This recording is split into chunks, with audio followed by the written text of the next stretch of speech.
ചങ്ങനാശ്ശേരി അതിരൂപതയിലെ major ആർക്കി episcopal പദവിയിലേക്ക് ഉയർത്തപ്പെട്ട ദേവാലയമാണിത്. ഒരു അതിരൂപതയിൽ ഒരു ദേവാലയം മാത്രമേ ഉള്ളൂ ഇങ്ങനെ മേജർ ആർക്കി എപ്പിസ്കോപ്പൽ പദവിയിൽ ഉയർത്തപ്പെടുന്നത്. കുടമാളൂർ പള്ളിനെ കേൾക്കുമ്പോൾ തന്നെ എല്ലാവരുടെയും മനസ്സിൽ ഉണർന്നു വരുന്ന ചിത്രം വിശുദ്ധ അൽഫോൻസാമ്മയുടേതാണ്. വിശുദ്ധ അൽഫോൻസാമ്മ ഈ ഇടവകയിലാണ് ജനിച്ച് 10 വയസ്സ് വരെ വളർന്നത്. ഇവിടുത്തെ ദേവാലയത്തിലാണ് മാമോദിസ സ്വീകരിച്ചതും പിന്നീട് ആദ്യ കുർബാന, ആദ്യ കുമ്പസാരം തുടങ്ങിയ കാര്യങ്ങളൊക്കെ നടത്തപ്പെട്ടത് ഇവിടെയാണ്. ഈ ദേവാലയത്തിൻ്റെ ഏറ്റവും വലിയ ശക്തിവിശേഷം എന്ന് പറയുന്നത് പരിശുദ്ധ അമ്മയാണ്. ദൈവമാതാവിൻ്റെ മകളായിട്ട് മുത്തിയമ്മ എന്നാണ്, കുടമാളൂർ മുത്തിയമ്മ എന്നാണ് ഇവിടെ സാധാരണ അഭിസംബോധന ചെയ്യപ്പെടാറുള്ളൂ. അവർ ഓടി വന്ന് മുത്തിയമ്മയുടെ അടുത്തേക്കാം. ഈ ദേവാലയം 2 ദേവാലയങ്ങൾ ഇവിടെയുണ്ട്. താഴെ ഒരു ചെറിയ ദേവാലയം കാണാം, മുകളിൽ ഒരു വലിയ ദേവാലയം കാണാം. ചെറിയ ദേവാലയമാണ് വാസ്തവത്തിലെ മുത്തിയമ്മയുടെ ദേവാലയം എന്ന് പറയുന്നത്. വലിയ ദേവാലയം പിന്നീട് പണി കഴിപ്പിക്കണം. അപ്പോൾ അവിടെ ഏറ്റവും വലിയ മധ്യസ്ഥ ശക്തി പരിശുദ്ധ അമ്മയാണ്. ഈ അമ്മയുടെ അന്നത്തെ ദേവാലയം ഉണ്ടാകുന്ന കാലഘട്ടം തൊട്ടുള്ള ഒരു വലിയ നേർച്ചയാണ് കറി നേർച്ച എന്ന് അന്ന് പറയപ്പെട്ടിരുന്നത്. ഇന്നും ആ പേരിൽ അറിയപ്പെടും. കറി നേർച്ച എന്ന് പറഞ്ഞാൽ മക്കളുണ്ടാകാത്ത ദമ്പതികൾ അമ്മയുടെ അടുത്ത് വന്ന് പ്രാർത്ഥിച്ച് കരഞ്ഞപേക്ഷിച്ച് നേർച്ച നേർന്നിട്ട് പോകുന്നു. നേർച്ച നേർന്നിട്ട് പോവുകയാണല്ലോ, അവിടെ ഒന്നും ഒരു പണച്ചിലവൊന്നുമില്ല. പക്ഷേ നേർച്ച നേർന്നിട്ട് പോയി കഴിയുമ്പോൾ അമ്മയുടെ അനുഗ്രഹസിദ്ധിയാൽ, അമ്മയുടെ പ്രത്യേക മധ്യസ്ഥതയാൽ കുഞ്ഞ് ജനിക്കുകയും ജനിച്ചു കഴിഞ്ഞാൽ കുഞ്ഞിനെയും കൊണ്ട് വന്നാണ് ഇതിൻ്റെ നേർച്ച നടത്തുക. അത് വാസ്തവത്തിൽ ഇവിടെ പള്ളിയിൽ നിന്ന് വലിയ പബ്ലിസിറ്റി കൊടുക്കുന്നില്ലെങ്കിലും പരമ്പരാഗതമായി ഈ കേരളത്തിൻ്റെ വിവിധ ഭാഗങ്ങളിൽ ആളുകൾ ഇവിടെ എത്താറുണ്ട്. പിന്നെ ഈ ദേവാലയത്തെ സംബന്ധിച്ച് പ്രത്യേകത എന്ന് പറയുന്നത് ഈ ദേവാലയത്തിന് മധുബഹായിലുള്ള ചിത്രമാണ്. അത് പ്രത്യേകമായ ഒരു അസാധാരണമായൊരു ചിത്രമാണ്. അതിൻ്റെ ക്രോണോളജി നോക്കേണ്ട കാര്യമില്ല, കാരണം അമ്മയുടെ മടിയിൽ കൊച്ചിരിക്കുന്നു. സൈഡിൽ പത്രോസ്ലിയായും പൗലോസ്ലിയായും. ഇപ്പം നമുക്കറിയാം അത് ക്രോണോളജി വെച്ച് നോക്കിയാൽ ശരിയാവില്ല, പക്ഷേ ഒരു കലാകാരൻ്റെ ഭാവനയാണത്. അതായത് അമ്മയുടെ ഇരിക്കുന്ന കൊച്ച എന്ന് പറയുന്നത് ചാടി മടിയിൽ നിൽക്കുന്ന ആളാണ്. അമ്മ ഇങ്ങനെ കൈ പിടിച്ചുകൊണ്ടിരിക്കുക, ആർക്ക് വന്നാലും കൊച്ചിനെ കൊടുക്കാൻ തയ്യാറായി നിൽക്കുകയും ആരുടെ അടുത്തേക്കും ചാടി തോളെ കയറാൻ കാത്തിരിക്കുകയും ചെയ്യുന്ന രീതിയിൽ നിൽക്കുന്ന ഉണ്ണിയെയാണ് നമ്മൾ ചിത്രത്തിൽ കാണുന്നത്. ഇതാണ് അതിൻ്റെ പ്രത്യേക സങ്കേതം. അതുകൂടാതെ ദേവാലയത്തോടനുബന്ധിച്ച് തീർത്ഥാടന കേന്ദ്രമാണ്. ഇന്നല്ല പണ്ട് തൊട്ടേ തീർത്ഥാടന കേന്ദ്രമാണ്. അതുകൊണ്ട് അതിനോടനുബന്ധിച്ചുള്ള ഒരു കിണറ്റിൽ നിന്ന് ജലിക്കുന്ന ലേപം അത് വിശുദ്ധ ജലമായിട്ട് ആളുകൾ കരുതുകയും ദൂരേന്ന് വരുന്നൊരു കുപ്പിക്കകത്ത് കൊണ്ടുപോവുകയും ചെയ്യുന്നുണ്ട്. ഇപ്പം നിങ്ങൾ വന്നാൽ ആ കിണർ സമറിയാക്കാരി കണ്ടെത്തിയ യാക്കോബിൻ്റെ കിണറിൻ്റെ രൂപത്തിൽ അത് ഭംഗിയായിട്ട് ചിത്രീകരിച്ച് കാണാൻ കഴിയും. ഈശോ സമീപത്തുണ്ട്, സമറിയാക്കാരിയും സമീപത്തുണ്ട്. തൊട്ടടുത്ത് തന്നെ യോസേപ്പ് പിതാവിൻ്റെ പണിശാലയുണ്ട്. അത് കൂടാതെ തന്നെ ബേത്ലഹേം അതേ രീതിയിൽ തന്നെ ഇനാക്ട് ചെയ്യുന്ന അല്ലെങ്കിൽ റീപ്ലാന്റ് ചെയ്യുന്ന ഒരു പദ്ധതി ഇപ്പം നടന്നുകൊണ്ടിരിക്കുകയാണ്. അപ്പോൾ തന്നെ അതോട് ചേർന്ന് പോകുന്നതാണ് ദൈവസഹായം പിള്ള, വിശുദ്ധ ദൈവസഹായം പിള്ളയുടെ തിരുശേഷിപ്പ് ആഘോഷമായി തക്കല മെത്രാൻ രാജേന്ദ്രൻ പിതാവ് തന്നെ ഇവിടെ കൊണ്ടുവന്ന് അദ്ദേഹം തന്നെ പ്രതിഷ്ഠിച്ച ഒരു വലിയ ഒരു പ്രത്യേകതയുണ്ട്.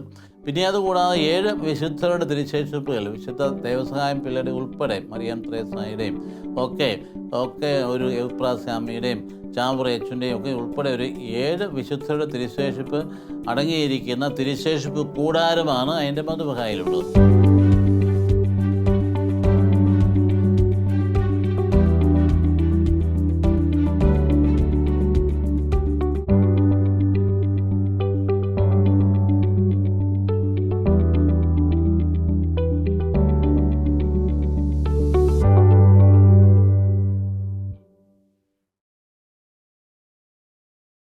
യഥാർത്ഥത്തിൽ കുടമാളൂരിൻ്റെ ചരിത്രം പരിശോധിക്കുമ്പോൾ കുടമാളൂർ ദേവാലയത്തിന് ചുറ്റും അധിവസിച്ചിരുന്നത് ഹൈന്ദവരായിരുന്നു. ഇന്ത്യയിൽ ഒരു സ്ഥലത്ത് പോലും അറിയപ്പെടാത്തത്ര രീതിയിൽ ഒരു ഹൈന്ദവ രാജാവിനാൽ സ്ഥാപിതമായ ദേവാലയമാണ് കുടമാളൂർ ഫൊറോനയിലെ മുക്തിയമ്മയുടെ ദേവാലയം. കുടമാളൂരിൻ്റെ ചരിത്രം തന്നെ കുടമാളൂർ പള്ളിയോടനുബന്ധിച്ചുള്ളതാണ്. കോഴിക്കോട് സാമൂതിരിയുടെ സൈന്യവ്യൂഹത്തിൽപ്പെട്ട ഏതാനും തെക്കൻ തിരുവിതാംകൂറുകാരായ ഭടന്മാരെ രാജാവ് തിരിച്ചയച്ചത് മൂലം അവർ ക്ഷീണിതരായി നടന്ന് ഇവിടെ കുമാരനെല്ലൂർ വരെ വന്നപ്പോൾ ക്ഷീണിച്ച് അവശരായി. അവരുടെ കൈവശമുള്ള തുകയെല്ലാം തീർന്നു. അവർ ഒരു നേരത്തെ ഭക്ഷണത്തിന് വേണ്ടി ചെമ്പശ്ശേരി കുമാരനെല്ലൂർ ക്ഷേത്രത്തിലെ പരിസരത്ത് ചെന്ന് അവിടെ കണ്ട പയ്യന്മാരെ കണ്ട് ഞങ്ങൾക്ക് ഒരു നേരത്തെ ഭക്ഷണം തരണമെന്ന് പറഞ്ഞു. അവരുടനെ ഭവ്യമായിട്ട് അവിടെ വന്ന് ഒരു പയ്യനെ ചൂണ്ടിക്കാണിച്ചു.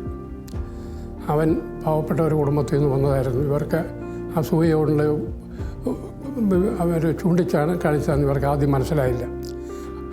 അദ്ദേഹത്തിന് ആ പയ്യൻ്റെ കൂടെ വീട്ടിൽ തപ്പി ഇല്ലത്തെത്തിയപ്പോഴാണ് മനസ്സിലായത് ഇവരുടെ ഇല്ലത്തെ സ്ഥിതി. എങ്കിലും ബാലൻ വിട്ടുകൊടുത്തില്ല. അവരെ അകത്ത് കയറി അമ്മയോട് തൻ്റെ അമ്മയെ കണ്ട് താൻ അണിഞ്ഞിരുന്ന പുലിനഖ മോതിരം എന്ന് വെച്ചാൽ പുലിയുടെ നഖത്തിൻ്റെ ആകൃതിയിലുള്ള പതക്കങ്ങൾ 21 പതക്കങ്ങൾ ഉണ്ടാക്കി അതിനിടയ്ക്ക് ഓരോ മണിയും സ്വർണ്ണമാല ഉണ്ടാക്കി ബാലൻ്റെ കഴുത്തിൽ അണിയിച്ചു. അത് ഊരി കൊടുക്കാൻ ബാലൻ നിർബന്ധിച്ചു. അമ്മ മനസ്സോടെ ബാലൻ നിർബന്ധം കൊണ്ട് ഇത് ഊരി കൊടുത്തു. അവരത് കൊണ്ടുപോയി വിറ്റ് ഭക്ഷണം കഴിച്ച് എല്ലാവരും സംതൃപ്തരായി. പിന്നെയും അവർക്ക് കാശ് മിച്ചമുണ്ടായി, കയ്യിലുണ്ടായി. അവരൊരു തീരുമാനമെടുത്തു, ഇനി ഞങ്ങൾ രാജാവിനെ ഈ ബാലനെ രാജാവാക്കിയിട്ടേ പോകുന്നുള്ളൂ എന്ന് പറഞ്ഞു. അവർ കൂടി നിന്ന ആളുകൾ ആ ഈ പ്രദേശം ഭരിച്ചിരുന്ന തെക്കുംകൂർ രാജാവിൻ്റെ അടുക്കൽ ബാലനുമായിട്ട് പോയി. അവിടെ ചെന്ന് രാജാവിനോട് വിവരം പറഞ്ഞു. ഈ ബാലൻ്റെയൊക്കെ സ്ഥിതി ഇല്ലത്തിൻ്റെ സ്ഥിതി തീരെ ദയനീയമാണ്, അവരെ സഹായിക്കണം. അവരുടെ ഭടന്മാരുടെ അഭ്യർത്ഥനയും ബാലനെയും കണ്ടപ്പോൾ രാജാവ് പറഞ്ഞു, നിങ്ങൾ ഒരു ദിവസം കൊണ്ട് വെട്ടിപ്പിടിച്ചെടുക്കാവുന്ന അത്രയും സ്ഥലങ്ങൾ വെട്ടിപ്പിടിച്ച് ഇല്ലത്തിന് കൊടുത്തോളാൻ പറഞ്ഞു. ഇവരത് കേട്ട ഉടനെ സ്ഥലത്ത് വന്ന് ഒരു ദിവസം കൊണ്ട് ഒരു ദേശം മുഴുവൻ ചുറ്റും അതിര് വെട്ടിപ്പിടിച്ച് സ്ഥലം എടുത്തു. കൊടുവാൾ കൊണ്ട് തെളിച്ച ആ സ്ഥലം, അതിര് തെളിച്ച സ്ഥലം കൊടുവാളൂർ എന്ന് അറിയപ്പെട്ടു. ക്രമേണ അത് കുടമാളൂരായി. അങ്ങനെയാണ് കുടമാളൂർ ഈ സ്ഥലത്തിന് പേര് വന്നത്. തുടർന്ന് നാട്ടുരാജാവായി തീർന്ന ചെമ്പകശ്ശേരി ഇല്ലത്തെ മഹിപാൽ രാജേന്ദ്രൻ എന്ന ഉണ്ണി നമ്പൂതിരി ഭരണം നടത്തുകയും തനിക്ക് എതിരായി നിന്ന അക്കാലത്ത് തന്നെ അവഹേളിച്ച ഊരാഴ്മ പ്രഭുക്കന്മാരെയെല്ലാം ഇല്ലായ്മ ചെയ്യുവാനുള്ള പരിശ്രമങ്ങൾ നടത്തുകയുണ്ടായി. അന്ന് തനിക്ക് സഹായമായി തീർന്നിരുന്ന പടയാളികളോടൊപ്പം ചേർന്ന് ഊരാഴ്മ പ്രഭുക്കന്മാരുടെ ഇല്ലങ്ങൾ നശിപ്പിക്കുകയും അവരിൽ പ്രധാനികളായ പലരെയും വകവരുത്തുകയും അവരുടെ സമ്പത്ത് നേടിയെടുക്കുകയും. ഇപ്രകാരം മണ്ണൂർ മനയിലെ തിരുമേനി അടക്കമുള്ള നമ്പൂതിരി അടക്കമുള്ള ആളുകളെ അദ്ദേഹം കൊല ചെയ്യുകയും കുടമാളൂർ പള്ളിക്ക് സമീപമുണ്ടായിരുന്ന മണ്ണൂർ കുളത്തിൽ അവരുടെ ശവശരീരങ്ങൾ നിക്ഷേപിക്കുകയും ചെയ്യുകയുണ്ടായി. ഇങ്ങനെയുള്ള ചരിത്രം പേറുമ്പോഴും അതിനുശേഷം ചെമ്പകശ്ശേരി മഹിപാൽ രാജേന്ദ്രൻ തുടർന്ന് പോകുന്ന കാലഘട്ടങ്ങളിൽ മണ്ണൂർ കുളത്തിന് സമീപത്തെത്തുമ്പോൾ രാജാവിനും കുടുംബാംഗങ്ങൾക്കും വിവിധ തരം അസ്വസ്ഥതകളും വിഷമതകളും നേരിടുകയുണ്ട്. പല ജ്യോതിഷന്മാരെ സമീപിക്കുകയും അവസാനമായി വന്ന ജ്യോതിഷൻ കുടമാളൂർ മണ്ണൂർ കുളത്തിന് സമീപം ഒരു ക്രൈസ്തവ ദേവാലയം നിർമ്മിച്ച് പൂജാതി കർമ്മങ്ങൾ നടത്തുന്ന പക്ഷം ഈ അസ്വസ്ഥതകളെല്ലാം രാജകുടുംബാംഗങ്ങളെ വിട്ടൊഴിയും എന്ന് അദ്ദേഹത്തെ ധരിപ്പിക്കുകയുണ്ടായി. അങ്ങനെ ആ ജ്യോതിഷൻ്റെ നിർദ്ദേശപ്രകാരം അദ്ദേഹം തൻ്റെ പടയാളി കൂട്ടത്തിലുണ്ടായിരുന്ന പ്രമുഖനെ സമീപിച്ച് അരുവിത്തറ നിന്നും അവിരാ ചാക്കോ എന്ന ഒരു നസ്രാണിയെ കുടമാളൂർ പ്രദേശത്ത് കൊണ്ടുവരികയും പള്ളിക്ക് കുരിശ് സ്ഥാപിച്ച് താൽക്കാലികമായ ആരാധന സംവിധാനം ഉണ്ടാക്കുകയും ചെയ്യും. തുടർന്ന് അവിരാ ചാക്കോയുടെ നേതൃത്വത്തിൽ അരുവിത്തറ, പാല, കുറവലങ്ങാട്, കടുത്തുരുത്തി എന്നീ പ്രദേശങ്ങളിൽ നിന്ന് ധാരാളം ക്രൈസ്തവ കുടുംബങ്ങൾ ഈ പ്രദേശത്തെത്തുകയും അധിവസിക്കുകയും ചെയ്തു. തങ്ങളുടെ ആരാധന നിർവഹിച്ച് സാമൂഹികമായും സാമ്പത്തികമായും വളരെ അഭിവൃദ്ധിയിലേക്ക് പതിയെ അവർ പ്രവേശിക്കുന്നു. 1225 ചെമ്പകശ്ശേരി രാജാവിനാൽ കുടമാളൂർ പള്ളി സ്ഥാപിതമായതിനു ശേഷം പല ഘട്ടങ്ങളിലായിട്ട് കുടമാളൂർ പള്ളിക്ക് വളരെയേറെ വികസനങ്ങളുണ്ടായി. കുടമാളൂർ പള്ളി സ്ഥാപനത്തിന് ശേഷം മധ്യ കേരളത്തിൻ്റെ പല ഭാഗത്തു നിന്നായിട്ട് 6-7 വീട്ടുകാരെ ചെമ്പകശ്ശേരി രാജാവ് പ്രത്യേകം ദത്തെടുത്ത് കുടമാളൂർ കൊണ്ടുവന്ന് അവർക്ക് സ്ഥലവും താമസ സൗകര്യങ്ങളും നൽകി. അത് മീനച്ചിലാറിൻ്റെ 2 തീരങ്ങളിലായിട്ടാണ് അവർ താമസിച്ചിരുന്നത്. അവിടുന്ന് അവരുടേതായിട്ടുള്ള പരിശ്രമം കൊണ്ട് പിന്നീടും വേറെ കുറച്ച് കൂടി ആളുകളെ കൊണ്ടുവന്നിട്ട് ക്രിസ്ത്യാനികളുടെ ഇവിടുത്തെ കുടമാളൂരുള്ള ആ ഒരു എണ്ണം വളരെയേറെ വർദ്ധിക്കുകയുണ്ടായി.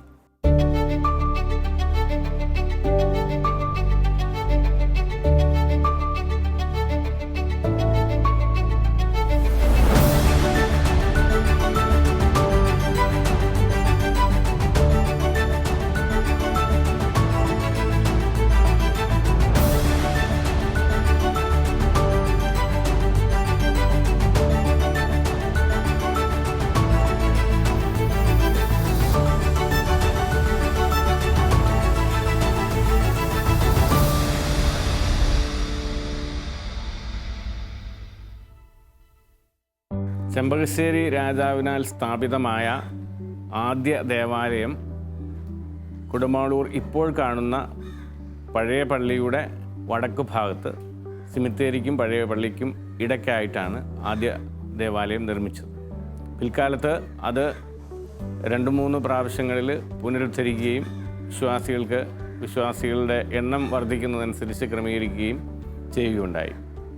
ഇപ്പോൾ കാണുന്ന പഴയ പള്ളി 1505 ശേഷം പോർട്ടീസുകാരുടെ വരവോടുകൂടി നിർമ്മിച്ചതാണ് എന്നാണ് അറിയപ്പെടുന്നത്. പോർട്ടുഗീസ് മാതൃകയിലുള്ള പരമ്പരാഗത പുരാണ ദേവാലയങ്ങളുടെ പണിയാണ് ഈ ദേവാലയത്തിലും നടത്തിപ്പോന്നിട്ടുള്ളത്. മോന്തായം ഇല്ലാത്ത രീതിയിൽ പഴയ പോർട്ടുഗീസ് മാതൃകയിലാണ് 3 രീതിയിലായി ഈ ദേവാലയത്തിൻ്റെ നിർമ്മാണം ക്രമീകരിച്ചിട്ടുണ്ട്. പോർട്ടുഗീസ് കൊത്ത് മാതൃകയിലുള്ള കൊത്തുപണികളാണ് ഈ ദേവാലയത്തിൻ്റെ ഉൾഭാഗത്ത് അൾത്താരയിലും തുടർന്നുള്ള ഭാഗങ്ങളിലുമെല്ലാം ക്രമീകരിച്ചിട്ടുള്ളത്. ദേവാലയത്തിൻ്റെ ഘടന 3 രീതിയിലാണെന്ന് ഞാൻ നേരത്തെ പറഞ്ഞുവല്ലോ. മോണ്ടളം, ഹൈക്കല, അൾത്താര.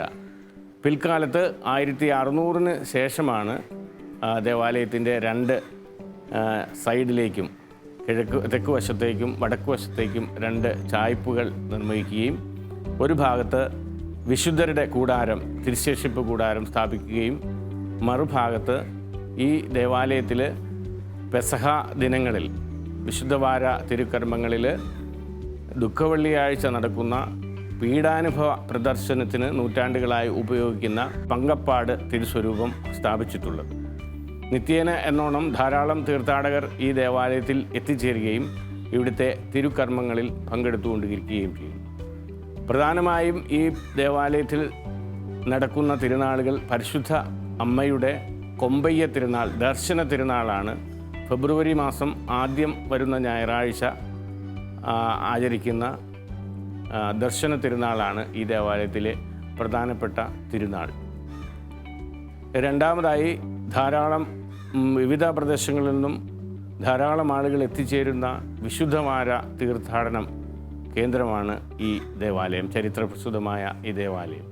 പെസഹ വ്യാഴാഴ്ച രാവിലെ 6:15 മുതൽ ദുഃഖവെള്ളിയാഴ്ച രാത്രി വളരെ വൈകി വരെ ദീർഘിക്കുന്ന കൽക്കുരിശ് മുതൽ പഴയ പള്ളി അകം വരെയുള്ള നീന്തുനേർച്ചയാണ് പെസഹ വ്യാഴാഴ്ചയിലെ ഏറ്റവും പ്രധാനമായ ഒരു തിരുക്കർമ്മം. ശാരീരിക അസ്വസ്ഥതകളും വിവിധ രോഗങ്ങളും മൂലം ക്ലേശിക്കുന്ന ആളുകളാണ് നീന്തുനേർച്ചയിൽ പങ്കെടുക്കുന്നത്.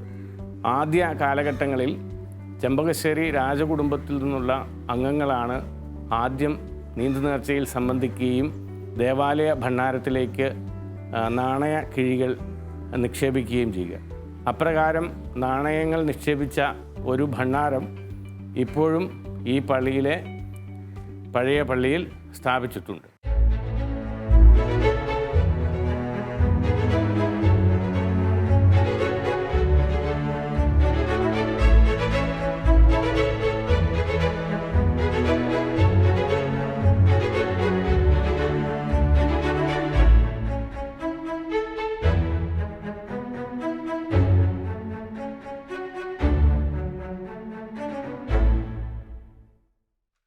ഈ ദേവാലയം സ്ഥിതി ചെയ്യുന്നത് കുമാരനെല്ലൂർ കുടമാളൂർ റോഡിന് വടക്ക് വശത്തായിട്ടാണ്. റോഡിൽ നിന്നുള്ള പ്രധാന ആർച്ചിൽ നിന്ന് ദേവാലയത്തിലേക്കുള്ള വഴി ആണ് പഴയ കാലത്ത് മണ്ണൂർ കുളമായിരുന്ന സ്ഥലം. വഴിയിലൂടെ നമ്മൾ ദേവാലയത്തിൻ്റെ പള്ളി മൈതാനിയിലേക്ക് പ്രവേശിക്കുമ്പോൾ മനോഹരമായ രീതിയിൽ നിർമ്മിച്ചിരിക്കുന്ന കൊടിമരം കാണാവുന്നതാണ്. തുടർന്ന് പള്ളി മൈതാനിയുടെ വടക്കു ഭാഗത്തായി 16-ാം നൂറ്റാണ്ടിൽ നിർമ്മിക്കപ്പെട്ടിരിക്കുന്ന കൽക്കുരിശ് സ്ഥിതി ചെയ്യുന്നു. ഈ കൽക്കുരിശിനു ചുറ്റും നിരവധി ആളുകൾ, നാനാജാതി മതസ്ഥരായിട്ടുള്ള ആളുകൾ എല്ലാ ദിവസവും ദേവാലയത്തിലെത്തുകയും മെഴുകുതിരികൾ കത്തിക്കുകയും എണ്ണ ഒഴിച്ച് ദീപങ്ങൾ ഉണ്ടാക്കി പ്രാർത്ഥിക്കുകയും ചെയ്യുന്ന കൽക്കുരിശാണ് വടക്കു ഭാഗത്ത് സ്ഥിതി ചെയ്യുന്നത്. പള്ളി മൈതാനിയിൽ മനോഹരമായി ആലേഖനം ചെയ്തിരിക്കുന്ന ആരാധനാക്രമ വത്സരത്തിൻ്റെ ദൃശ്യങ്ങളോടൊപ്പം തന്നെ ഈ ദേവാലയത്തിൻ്റെ ചരിത്രപ്രസിദ്ധമായ ഒരു പ്രത്യേകതയാണ് വിശുദ്ധവാര തീർത്ഥാടന കേന്ദ്രം എന്നുള്ളത്. അതിൻ്റെ ഭാഗമായി വിശുദ്ധ കുരിശിൻ്റെ വഴിയുടെ 14 സ്ഥലങ്ങൾ മനോഹരമായി ഈ ദേവാലയത്തിൻ്റെ പള്ളി മൈതാനിയിൽ ക്രമീകരിച്ചിട്ടുണ്ട്. ധാരാളം ആളുകൾ മറ്റ് സ്ഥലങ്ങളിൽ നിന്ന് ഈ ദേവാലയത്തിലെത്തി പീഡാനുഭവവാര കാലത്ത്, വലിയ നോയമ്പിൻ്റെ കാലത്ത് പള്ളി മൈതാനിയിൽ വിശുദ്ധ കുരിശിൻ്റെ വഴി അർപ്പിച്ച് പോകാറുണ്ട്. പഴയ പള്ളി നമ്മൾ പള്ളി മൈതാനിയിൽ നിന്ന് വീക്ഷിക്കുമ്പോൾ ആദ്യമായി നാം കാണുന്നത് മേജർ ആർക്കി എപ്പിസ്കോപ്പൽ തീർത്ഥാടന കേന്ദ്രമായി പ്രഖ്യാപിച്ചതിൻ്റെ മനോഹരമായ എംബ്ലവും പരിശുദ്ധാത്മാവിൻ്റെ ചിത്രവുമാണ്. ഇത് 15-ാം നൂറ്റാണ്ടിൽ നിർമ്മിച്ച പള്ളിയുടെ മോണ്ടളത്തിന് മുൻഭാഗത്താണ് നമ്മൾ കാണുന്നത്. മോണ്ടളത്തിൻ്റെ അളവ് ഏതാണ്ട് 30 മുഴം നീളവും 25 മുഴത്തോളം വീതിയുമാണ് മോണ്ടളം ക്രമീകരിച്ചിട്ടുള്ളത്. മോണ്ടളത്തിൻ്റെ വാതിലുകൾ പഴയ പോർട്ടുഗീസ് മാതൃകയിലുള്ള വാതിലുകളും ജാലകങ്ങളുമാണ് ഈ ഭാഗത്ത് പണിതിട്ടുള്ളത്. മോണ്ടളത്തിൻ്റെ അടുത്ത ഭാഗത്തേക്ക് നാം പ്രവേശിക്കുമ്പോൾ മോണ്ടളത്തിൻ്റെ തന്നെ സൈഡിലുള്ള ഭിത്തിയിൽ രാജാവിൻ്റെ കൽപ്പന അടങ്ങിയ കൽപ്പലക ആലേഖനം ചെയ്തിരിക്കുന്നു. അതിനോടനുബന്ധിച്ച് തന്നെ ഈ ദേവാലയത്തെ, ചരിത്ര പ്രസിദ്ധമായ ഈ ദേവാലയത്തെ തീർത്ഥാടന കേന്ദ്രമായി പ്രഖ്യാപിച്ചുകൊണ്ടുള്ള ചങ്ങനാശ്ശേരി അതിരൂപത മെത്രാപ്പൊലീത്ത തിരുമേനിയുടെ കൽപ്പന ആലേഖനം ചെയ്തിരിക്കുന്നു. ദേവാലയത്തിൻ്റെ മോണ്ടളത്തിന് അടുത്ത് ഹൈക്കലയിലേക്ക് നമ്മൾ പ്രവേശിക്കുമ്പോൾ ഹൈക്കലയുടെ ഭിത്തികളെല്ലാം തന്നെ 15-ാം നൂറ്റാണ്ടിന് ശേഷമുള്ള പോർച്ചുഗീസ് മാതൃകയിലുള്ള പണികളാണ് ചെയ്തിട്ടുള്ളത്. മനോഹരമായ വെട്ടുകല്ലിൽ കൊത്തിയിട്ടുള്ള പണികളാണ് നിർവഹിച്ചിട്ടുള്ളത്. ഹൈക്കലയുടെ മുകൾ ഭാഗത്തായി മുഖവാരത്ത് പരിശുദ്ധ മുക്തിമാതാവിൻ്റെ രൂപവും പരിശുദ്ധാത്മാവിനെ പ്രത്യേക സംരക്ഷണവുമായിട്ടാണ് സമർപ്പിക്കപ്പെട്ടിട്ടുള്ളത്. ഹൈക്കലയ്ക്കുള്ളിലേക്ക് നാം പ്രവേശിക്കുമ്പോൾ ഏതാണ്ട് 60 മുഴം നീളവും 30 മുഴം വീതിയുമുള്ള ഒരു തായ് ആണ് 1505 ശേഷം പണിതിട്ടുള്ളത്. ആ ഹൈക്കലയിൽ തന്നെ ചെമ്പകശ്ശേരി രാജാവ് ആദ്യ ദേവാലയത്തിൽ സ്ഥാപിച്ച ഒരു ഭണ്ഡാരം ക്രമീകരിച്ചിട്ടുണ്ട്. ദേവാലയത്തിൻ്റെ ഹൈക്കലയ്ക്ക് അൾത്താരയോട് ചേർന്നുള്ള ഇരുവശങ്ങളിലുമായി ഈ ദേവാലയത്തിൽ എല്ലാ സെപ്റ്റംബർ മാസവും 1-ാം തീയതി മുതൽ 30-ാം തീയതി വരെ ആചരിക്കുന്ന വ്യാകുല മാതാവിൻ്റെ തിരുസ്വരൂപം മനോഹരമായി പ്രതിഷ്ഠിച്ചിരിക്കുന്നു. അതിൻ്റെ ഇടത് ഭാഗത്തായി വിശുദ്ധ സെബസ്ത്യാനോസിൻ്റെ രൂപവും നൂറ്റാണ്ടുകൾ പഴക്കമുള്ള രൂപവും ക്രമീകരിച്ചിട്ടുണ്ട്. ദേവാലയത്തിൻ്റെ ഹൈക്കലയുടെ തുടങ്ങുന്ന ഭാഗത്താണ് പണ്ട് കാലങ്ങളിൽ വൈദികർ താമസിച്ചിരുന്ന മച്ച് ക്രമീകരിച്ചിട്ടുള്ളത്. മച്ചിന് മുകളിലായിരുന്നു ആദ്യ കാലഘട്ടങ്ങളിൽ പുരോഹിതർ താമസിച്ചിരുന്നു. മച്ചിൻ്റെ അടിഭാഗത്ത് നാം പരിശോധിക്കുകയാണെങ്കിൽ നമുക്ക് കാണാം 2 ആനകളുടെ ചിത്രങ്ങൾ അവിടെ ആലേഖനം ചെയ്തിട്ടുണ്ട് തടിയിൽ. ഈ ആനകൾ സൂചിപ്പിക്കുന്നത് ആദ്യ നൂറ്റാണ്ടുകളിൽ 1125 ശേഷം മണ്ണൂർ കുളത്തിൽ സംഭവിച്ചുകൊണ്ടിരുന്ന അസ്വസ്ഥതകളുടെ ഒരു ചിത്രലേഖനമാണ് അവിടെ ചെയ്തിട്ടുള്ളത്. ആനമർദ്ദ പോലെയുള്ള വലിയ അസ്വസ്ഥതകളെ സൂചിപ്പിക്കുന്നതിന് വേണ്ടിയുള്ള സൂചകങ്ങളായി ആ ചിത്രങ്ങൾ നിലകൊള്ളുന്നു. വളരെ മനോഹരമായിട്ടുള്ള ചിത്രപ്പണികളാണ് ഈ ദേവാലയത്തിൽ ഉടനീളം ചെയ്തിട്ടുള്ളത്. ദേവാലയത്തിൻ്റെ ഹൈക്കലയ്ക്ക് ശേഷം അൾത്താരയിലേക്ക് നാം പ്രവേശിക്കുമ്പോൾ മനോഹരമായി ആലേഖനം ചെയ്തിട്ടുള്ള പരിശുദ്ധ മുക്തിമാതാവിൻ്റെ എണ്ണഛായ ചിത്രമാണ് നമ്മുടെ മുന്നിലേക്ക് ആദ്യം മിഴി തുറക്കുക.